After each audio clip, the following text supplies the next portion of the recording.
mid even. I guess he did play. Don't call weird stuff. I mean, he played it off lane here in the mid lane last game. 5 seconds remaining. So I think that would be that would be on lore for Jackie Tokyo.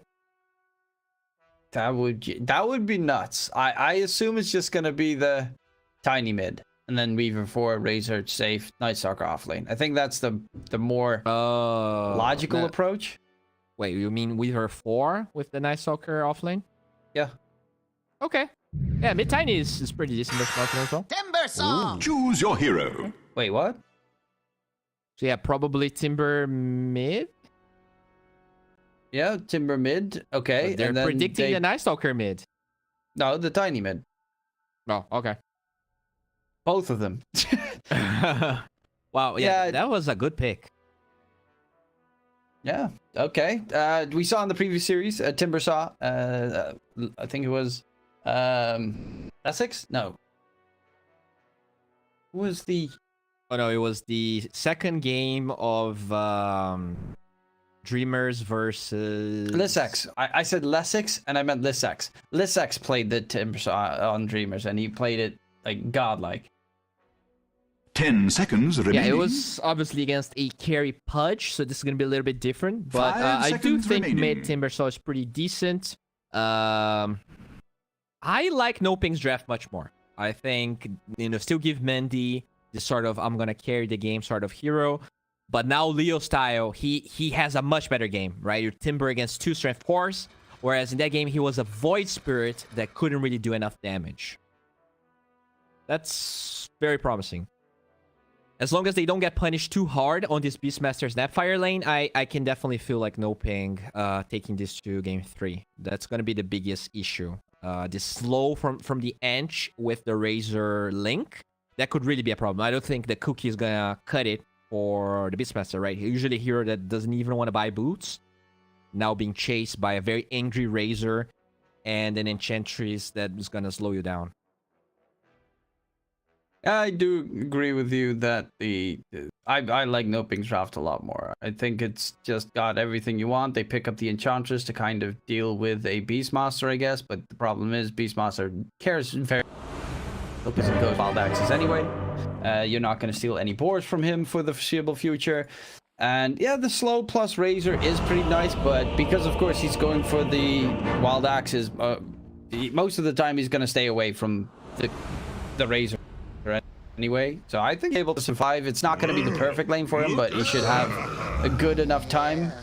And I think most of this game is going to rely again on Pablo and Jackie Tokyo connecting together on the Weaver Tiny. Weaver gets a quick Spirit Vessel. Tiny goes ham.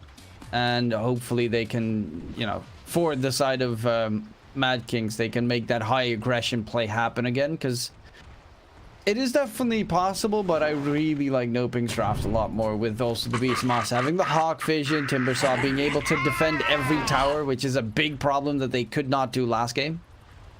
Yeah, they can also take towers themselves this time with this Morphling Beastmaster. It's a lot of push. Really easy for them to take Roche if they win a fight. But I think at the end of the day, it really boils down to this Nightstalker. If he has a good lane, he actually counters the Timber Saw. Like, you cannot counter the strength hero as Timber if you cannot cast Whirling Death, and just having like Blink and Max Crippling Fear is really annoying. Like, it means that the Razor is gonna get like a full static link, and with the move speed of the Weaver, they'll place the Vessel on the Timber or on the Morphling, and they'll both just die. Like, so we really have to keep tabs on how RZNT is gonna play, because game 1. I feel like was very impactful with an Enigma. We'll see if he can keep it up playing the Nightstalker. Well, 3 bounties for Mad Kings at the start, not too shabby. I just thought about the It's Morbin time meme when the Morphling came up. So yeah, let's see if he can make that Morbin happening on, and he can even turn into the Nightstalker, double Morbin time. So that's going to be the ultimate meme here. Don't think he's going to change into him a single time.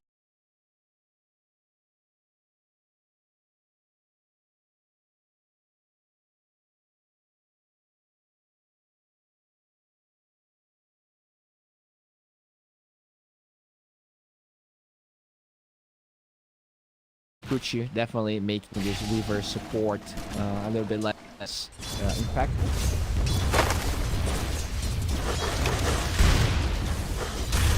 And mid, yeah, tiny. I mean, it's a big strength hero. Does at least have some last hit potential with the tree, but he definitely has a couple of moments in this lane where he has to be very careful of Leosel just running him down, who has a decent amount of last hit so far against his opponent. Well, look at that. And the biggest fear is, of course, Timbersaw getting fast level 6.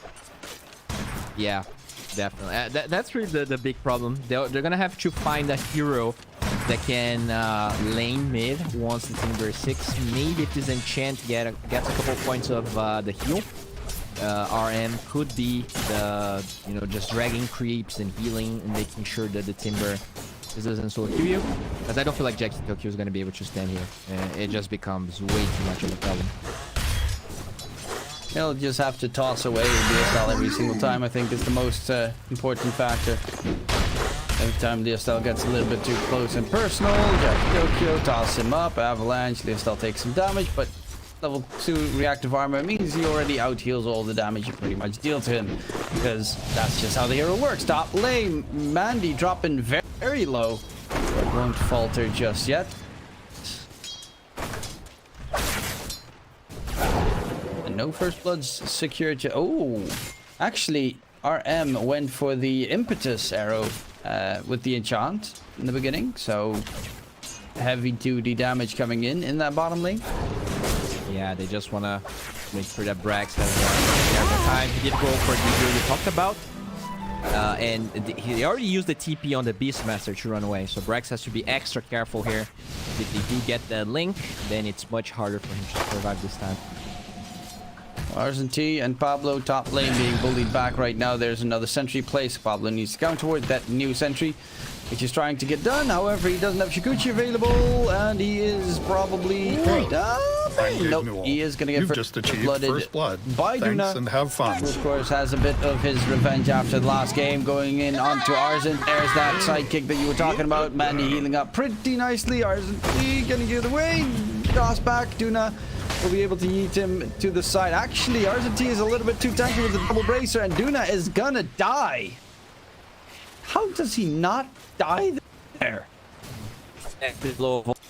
Oh, annoying. It's like minus what? Minus 50. So first it was that attack speed low, and then the second attack he went for actually got damage block. Oh my lord.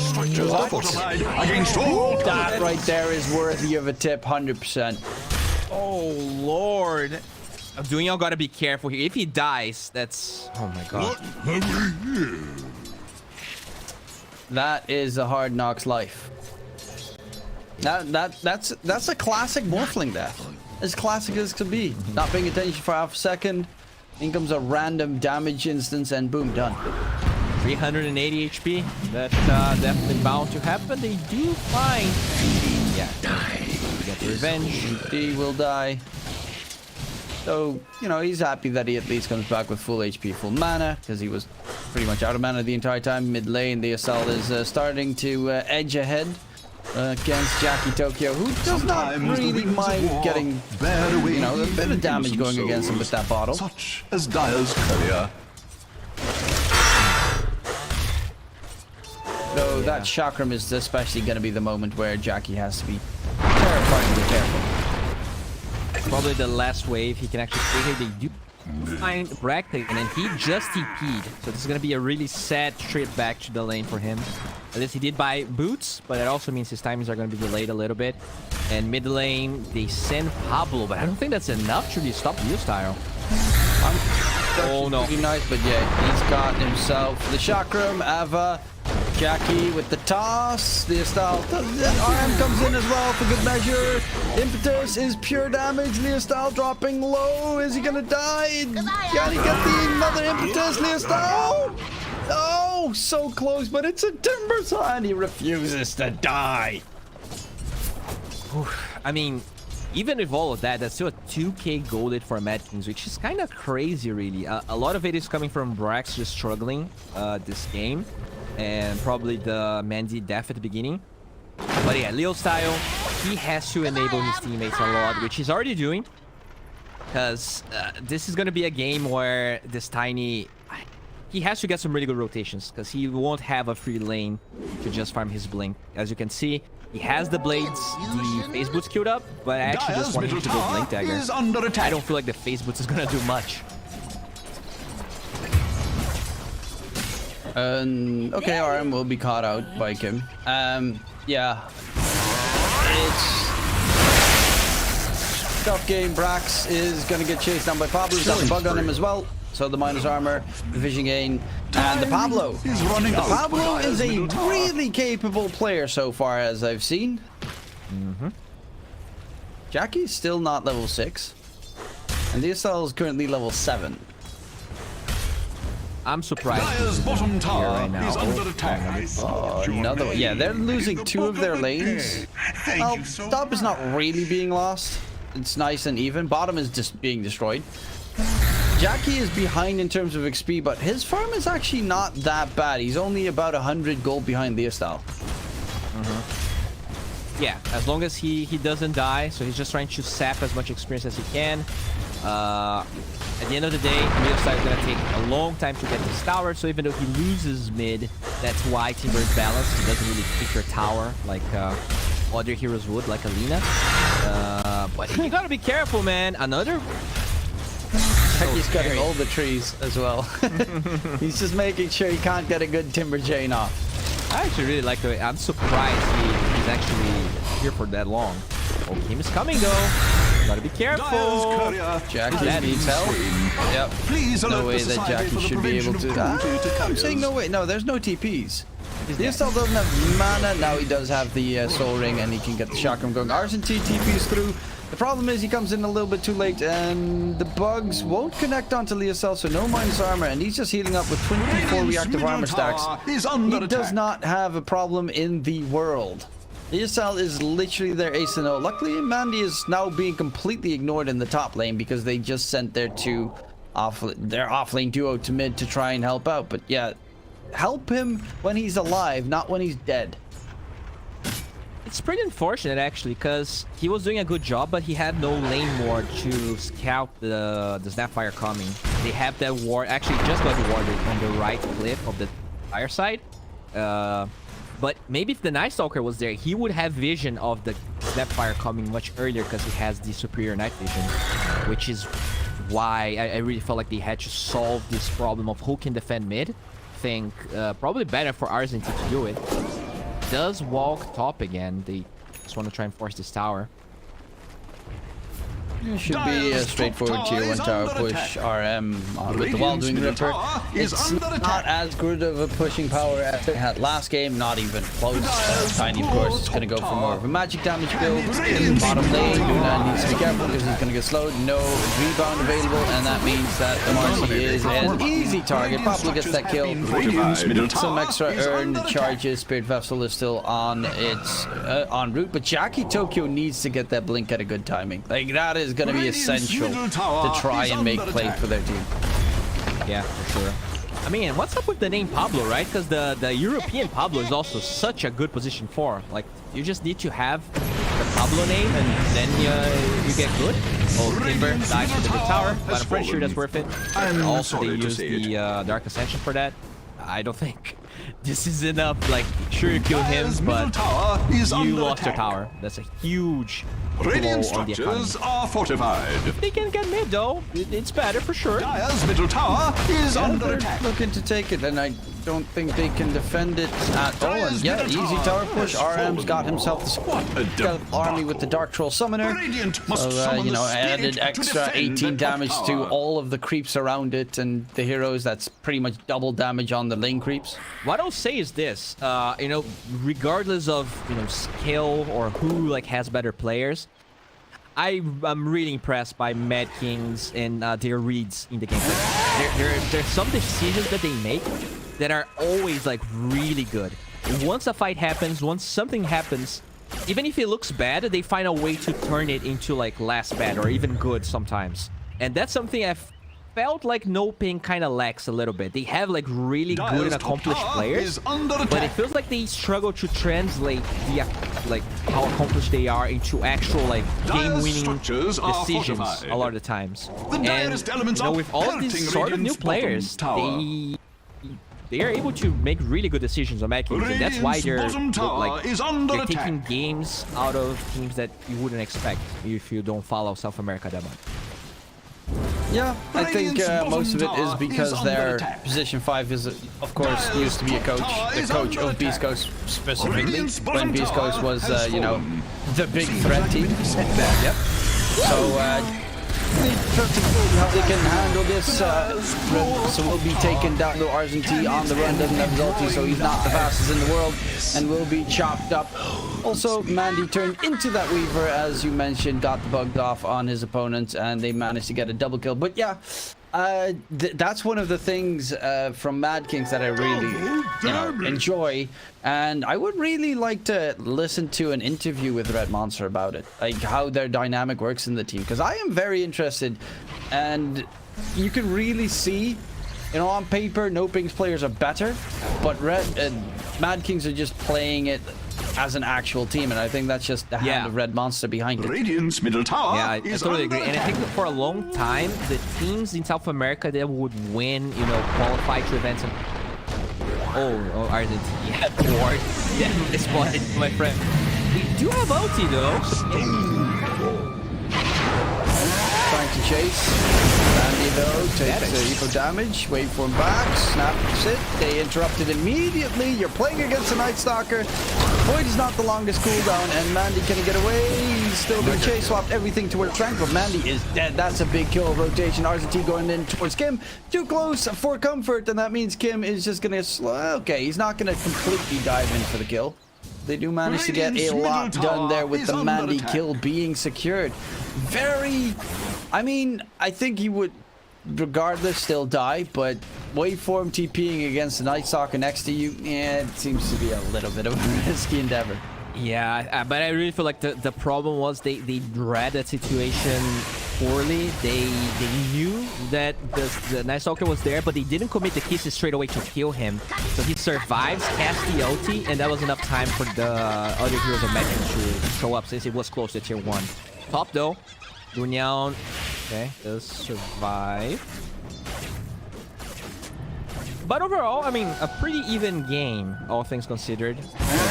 Leo style Timber still feeling pretty impactful. They are giving Brax a little bit of time to recover. So even though they do lose Mandy, Brax is, you know, breathing a little bit, finishes the helm, now going towards the helm of the Overlord. This Beastmaster here is broken. Like, I feel like he is conceptually much stronger than Night Stalker. So if they can hold this game for longer, I definitely feel like No Ping has the late game this time with the lineup. Beastmaster Morphlings just on another level of scaling. The direst elements are pelting Radiant's bottom tower. I think it's pretty solid. I do think that the Razor having a BKB might be problematic, but also Mad King's entire Brax is about to die. Mad King's entire game plan is just early, fast, and quick. That's kind of how they build all of their drafts. I mean, the previous game, it's kind of weird because you don't think like Underlord is a fast-paced hero. I mean, I never would have even thought of that, but it actually conceptually is very strong if your enemy doesn't have stupid amounts of damage. Yeah, I mean, in Underlord that has a good lane is a super early centric sort of hero, and when you get it mid, and not only you play mid, but you crush the enemy mid hero as in game 1, it looks amazing. This time, not as easy of a game for Jackie Tokyo, so definitely seeing how good of a player he is.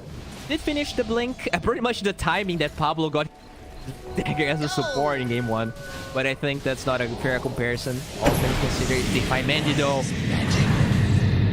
And Mandy being chased down. The bugs connect. Mandy, can he find a turn? He's looking to change into the Weaver, and Shikuchi himself away. And that's a nice move, Leostal. They get tossed back. Leostal actually does a lot of damage, but can he survive all the damage is the big question. No, he cannot. They will find the kill on Leostal. Duna in the meantime finds a red monster TPing and coming through, and there's the toss back. In trouble is Kim. Shotgun blast ain't gonna save your soul this time around, buddy. And they will find a double. They do have an okay-ish roast team, but not the greatest. The only thing that's a big plus for them is the swarm. Yeah. Once Pablo gets a couple of extra levels there, pretty sure it's a possibility for them. They can also tank with the Enchantress. That's a big plus. But one thing that's kind of weird is that like they had both Mandy and Leostal in the top lane. Like they're just farming with 2 heroes again instead of like using the early power spike of that Timber with Brax bottom. Well, they do send Leostal bottom now, but no! Mandy, instant silence, he can't respond. They will find Red Monster, but again, you know, he's playing the Duna game, dying for his teammates. Exactly how he needs to run it. Carson on the run, there's going to be Brax gone out, doesn't have a roar available. Brax is dead, Shikuchi to the side, Leostal static link. He needs to run away because you're giving all that damage to Adrian, who does not really fear anything because he's got BKB regardless, and they find Duna to boot. Right now, it is back to Mad King stomping grounds, crushing the entire map control. Yeah, and I mean, we were talking about, you know, how good of a game Andy was gonna have with the drawings that he's making right now. Doesn't feel like he's happy with this state of the game. Is under attack. And I mean, I kind of don't blame him. I feel like when, like, if they were making more pressure from no ping, it wouldn't be as easy for Magic to just connect those smokes as they did. Like, they found him in the big jungle the first time, and now the engine, because there's really no pressure being applied. The Timbersaw is not showing bottom. The Beastmaster is not like shoving the wave either. So this just allows Mad Kings to play, and it feels very similar to Game 1 in that sense, where no ping, they are not making any moves. Like sure, Mandy likes to farm, but the other 2 cores are definitely in a position where they could be posturing a little bit more. So it just becomes hard for Mandy to farm if no one's doing anything. Yeah, Mandy needs a BKB desperately against the Night Stalker. Crippling Fear. Blink Crippling Fear. As you can see in mid, Leostal is also in a lot of trouble. The moment Spirit Vessel's on him, he just dies. Adrian gets the static link going, brings out the heavy amounts of damage. He's got minus armor from Eye of the Storm. Then they've got minus armor from the Weaver Swarm. Then they got the Spirit Vessel on top. That is so much that you have to deal with, which is actually, like, this Timbersaw is not nearly as tanky as we initially expected.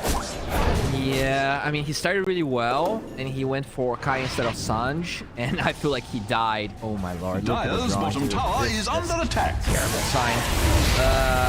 I'm pretty sure if he had Sanj, some of those engagements wouldn't look as bad. Like, I feel like his goal this game was to be like this guy in the bottom side of the map, just cutting waves, making sure tier 2 tower was being hit at all times. And because he had Sanj, it would be really hard for them to kill him, and if they do, that would buy enough time for Noping to connect with the other heroes.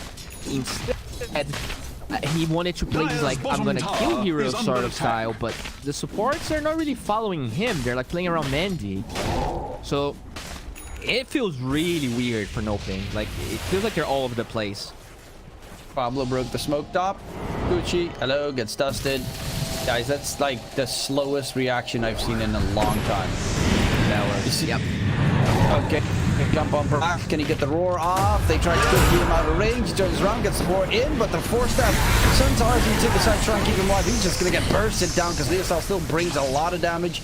Mandy turning into the Razor, trying to chase after Pablo, who does have a Shikuchi available, but the time lapse is going to get him out of harm's way.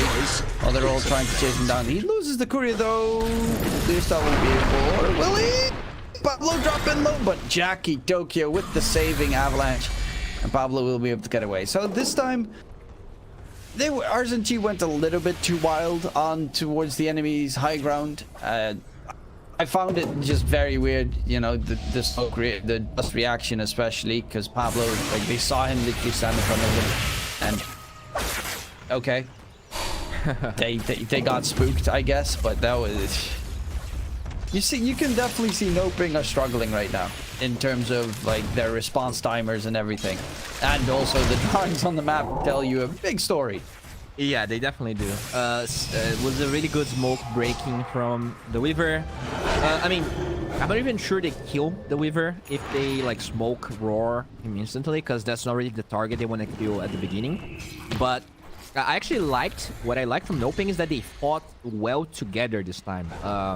They all, like, the fight was starting to split up a little bit, and they all chased Pablo towards their side of the map instead of like, oh, I'm gonna kill this guy and I'm gonna kill this guy. So to me, that's at least brings a little bit of confidence towards me. You were talking about the fact that Mandy needs a BKB. I totally agree. I think this could have been even like a Yasha BKB sort of game instead of the Manta. I understand that, you know, you don't want to use BKB to dispel Vessel, but I also feel like this just slows them even further into this state that is not aggressive at all. But, you know, not that big of a deal. Like 4k goal lead at 21 minutes. It's not terrible. I still feel like this Beastmaster Morphling scale a lot, especially when you're Morphling playing to this Weaver, playing to this Razor. So he's gonna feel good if he gets to that BKB. And Pablo, he's going for the Aghanim Scepter, which of course is the old classic Weaver support build, but it did nerf it, so time lapse is gonna stay to 40 seconds cooldown instead of the, what was it, 20 or 16 or some BS. 16, I think. Yeah, it was crazy. And the cast range was like 1,000 at the beginning. Oh, Mandy, goodbye. Oh, did Mandy? Oh my god, I didn't even look there anymore because I thought Mandy already got out. I thought he felt like he got out as well. He never even used attribute shift. So yeah, that's a nice Stalker for you. BKB is still a little bit away from Mandy. Is under attack. More drawings coming out. Let's see. Okay, these are actually, I think they're from the Night Stalker. That could be Beastmaster. It's really hard considering they're both blue. Yeah, he's just looking for anyone trying to cut waves, which no ping. They're not really interested at right now. They're just defending the tower. Just a solid decision, I think. They don't want to give up the outpost, the ability to defend Roshan. But yeah, I mean, Mandy, and you know, this is why. This is one of the many reasons I think this Morphling hero isn't nearly picked as much as he used to. Like, sure, the E-Blade is a part of it, but like the hero just feels very easily counterable a lot of times. You know, maybe it's a good 24th pick, but this time it was not a 24th. It was a 23rd, and then Night Stalker was... They're gonna sneak Roach. I like this, but it is counted. Oh, that is scanned immediately. Oh no, they're right there. Jesus Christ, they're fast. Yeah, that is the more power. They get vision inside the pit. Burns for Pablo will immediately die. Oh. And Roche will get taken down with Mandy picking it up. That is a big play coming out from Noping. They scanned it on Mad Kings, but yeah, you mentioned it. Their push is incredibly fast with the Morphling getting the buff, the sidekick buff. Andy, gotta be careful here. Good ages. Nice Roche shenanigans coming in. Yep, Mandy. Dude, look at the sentry there. The sentry was like, like exactly one range away from where the Tiny initiated. Is under attack. Oh, that's so painful because he probably felt he was safe because of that sentry, but he came from the other angle. Oh, they can't catch a break on Noping, dude. Jesus. Yeah. That is, they're gonna smoke out immediately. Yep, great call coming out from Mad Kings. They know they're probably still playing like they feel they have Aegis, and of course we obviously know that's not the case. There's gonna be a jump in the silence AoE. They don't have BKBs on anyone available. Brax control. Can he get the roar off? No, he cannot. He's dead. Mandy needs to disengage. There's a 4-man chase on him. Will be able to get away, and the rest of the team trying to TP out. Kim should be chased down by Pablo. Interrupt as well. Kim dies. On the side, Beastal's being chased down by Jackie Tokyo. He's gonna go for the TP. Will be able to get the TP to safety, luckily enough. But yeah, Mad Kings are just, they're really good. Like, they're actually really good. Yeah, I'm like very impressed with a lot of the movements that they do.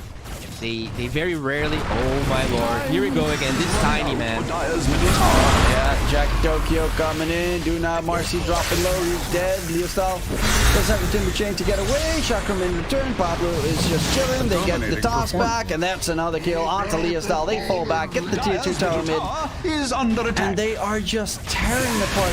The net worth advantage is not much. It's only 5k after 25 minutes, but this team is 100% like the counter to Noping, because that is a team that has the tendency to tilt, and Mad Kings play like they know how to tilt a team. Oh, for sure. I mean, I think like the way they play is just for Division 2 team. They are by far. I'm gonna say it. I think they are by far the best macro team in Division 2. Like the way they play, like sure they might not play the lanes the best way sometimes. They might like, you know, the tiny dying mid, even though he was against a bad matchup. So some of the decisions that they make in terms of laning might not be the greatest, but they really know how to play the map. It's crazy. And I mean, that's definitely the RM effect you were talking about with the ex-Bisco's coach. They rarely waste time on the map, and once they see a mistake or just like the BKB on Mandy being used, they dive the fountain. I mean, they dive tier 4s knowing that there's not going to be an advantageous fight able to be taken by Noping. So just very impressed. It's not like Noping's playing bad. That Roche move was really good.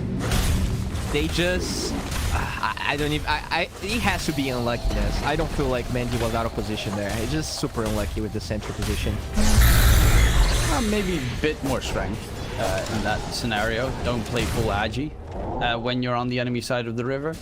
I think that might, you know, still be a little bit of play. Mandy, static link onto Mandy running away. He's going to get chased down by Adrian. Mandy's going to be taken out of the fight pretty much. All the rest of the team's going to be hunted in the meantime. Brax gets the lure off onto Ars and T, but he's got the DKB turned on. And they're all died. Mandy still gets caught somehow, and the avalanche stops from Jackie coming in. Leostal is going to be his target while his team takes care of Kim, who's trying to play the distraction. Jackie will not be able to find Leostal. And Kim will get the TP to safety as well. But yeah, I just left the Morphling fight for a bit because there were so many things going on. Anything specific about that? Yeah, what happened is, first of all, this Razor build is very good this game. You know, usually 95% of the times you're gonna see Razors just going Refresher, right? He went Scotty. So the Morphling was deciding whether he wanted to like stay in the fight or not.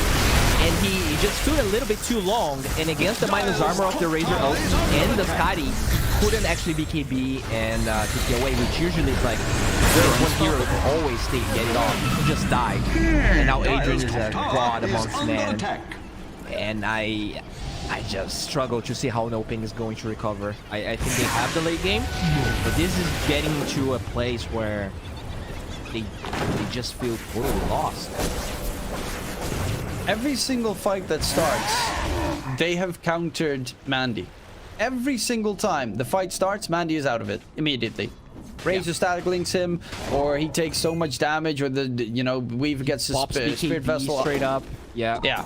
He's just constantly countered, and that is the there's ceremonial rope to be picked up, but it is the most horrid way to play, unfortunately, because he's the one that's supposed to deal the damage. You've got Leostal, of course, who had a great mid lane and stuff, but that hero does have a tendency to fall off significantly in the late portions of the game.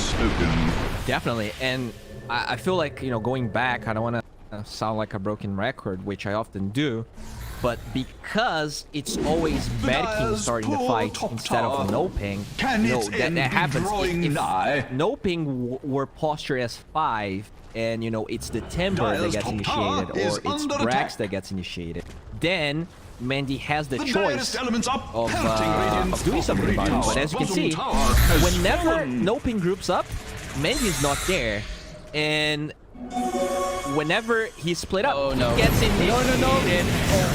Oh, yeah, again, he's forced to TP out immediately. The rest of the fight is over. They need to disengage. They can't go for this fight because Mandy is not with the rest of the team. He hit the nail on the head. Brax will be a second one down.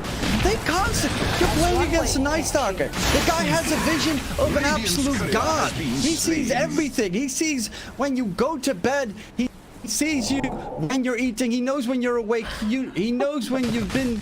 I'm not gonna continue with the entire rhyme of Santa Claus, but he knows everything. If he comes out of the chimney, I usually don't compare Night Stalker to Santa Claus, but you made some good arguments there. I think that's a scary present he's giving you. Yeah, if you see him come through your chimney, don't try and give him some cookies and milk. I mean, maybe that's the only way he doesn't kill you, but this game feels hopeless for no ping. Like I can see their draft functioning really well. Like you have Morphling being enabled by Beastmaster and the Marcy, so he just possibly can beat when the fight starts. I feel like the Razor can't even stand to the Morphling right click. Dire's bottom tower is under attack. They're never as fight. It's like Mendy feels like he needs to catch up, Bottom tower has but then he fallen. gets initiated, or his team gets initiated, and it feels like they never are in a point where they feel like they're strong, which, you know, might just come out of tilt, might just come out of the fact that they don't understand this draft as well as I thought they understood. No, the Roche play was probably the only time it felt like no ping knew what they were doing. Haha, career snipe. And that is the Scotty delayed for another 3 minutes. How to tilt Mandy 101. Oh my god, I have no words, dude. Tiny. Jackie Tokyo is a beast. I mean, he had such a bad laning stage, and he's been very impactful throughout the series. Yeah, he's currently ahead of Leostyle. Laning stage, I mean, his laning stage was bad experience-wise, but he's still got about the same net worth as the Timbersaw, which is very impressive.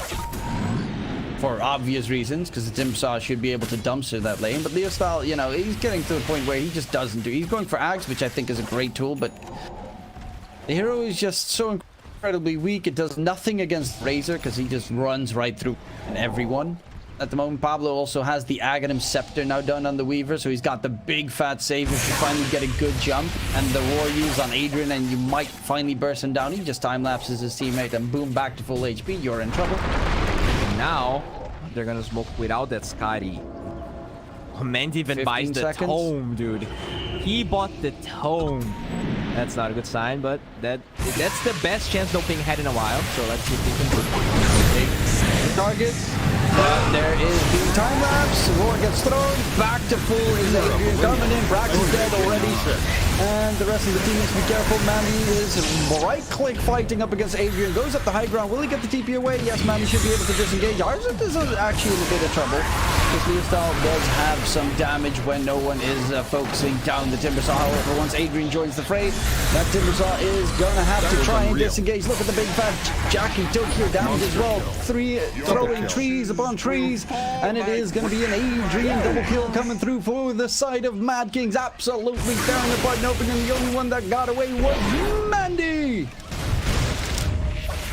Yep, that was great bait. They just show up the Razor. He's tanky as all hell. The Weaver was so easy for Weaver to position. Mad Kings, dude, I just gotta say, they are playing really well. There are for sure a lot of problems with this No Ping lineup right now. Okay, they're still a part. Bit of a mistake in the toss. They're trying to get some damage in. RM gets time. Okay, time lapse has been used on RM, and he needs to wait for him back. He's gonna get chased in the meantime. Actually, nice toss back onto Jackie Tokyo, who gets swung left and right, bouncing all over the place. However, we're not going to be anywhere close to that. Look at the damage on Kim. Oh my god, in comes the Hurricane Pipe Blaze from the Enchantress. Yeet, yeet, yeet, yeet. Kim is dead.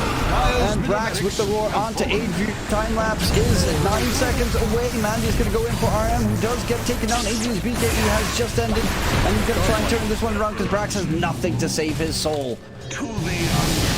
However, with Leostyle coming back, they are a little bit spooked. They did buy back on RM, but they're probably just going to grab double damage, walk into Roche, and get themselves an Aegis plus shard on the side of the Mad Kings, and mad they indeed are. Yeah, it just... They never really get a fight on their own terms, which speaks a lot to the vision that my team has been placing this whole game. The way that they feature their heroes. And the fact that they're willing to make moves at all times. No ping, they just felt scared the whole time. They, you know, from the drawings in the minimap, you could see that they were not in their comfort zone. I just want to praise them because, you know, it's easy to just like blame players on the team that is losing, but I really feel like they just gave a master class on how to play Dota. These guys are Division 2. I'm not sure if they're gonna be able to grind to Division 1 because Ravens and Dreamers are looking really, really good. But I'm pretty sure these guys are going to at least stay in Division 2 in style because every match that I watch from them, they look awesome. Yeah, they're a very impressive team, and you rightfully, you know, called it out. It's probably the best macro team out there in Division 2.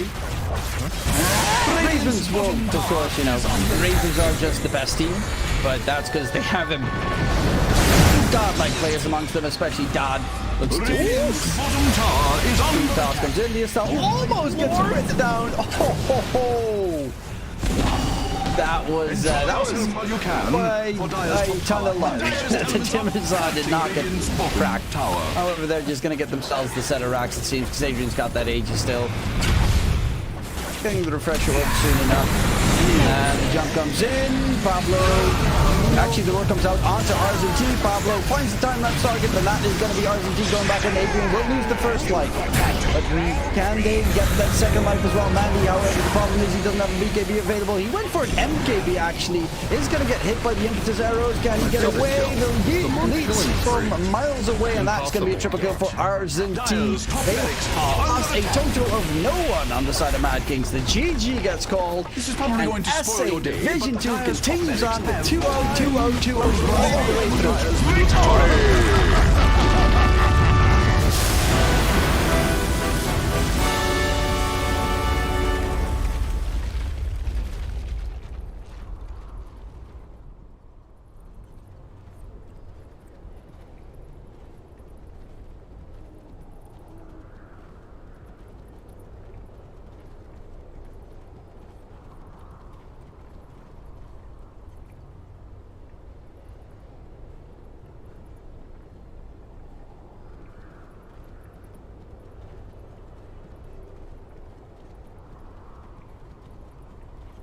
And, you know, Dota,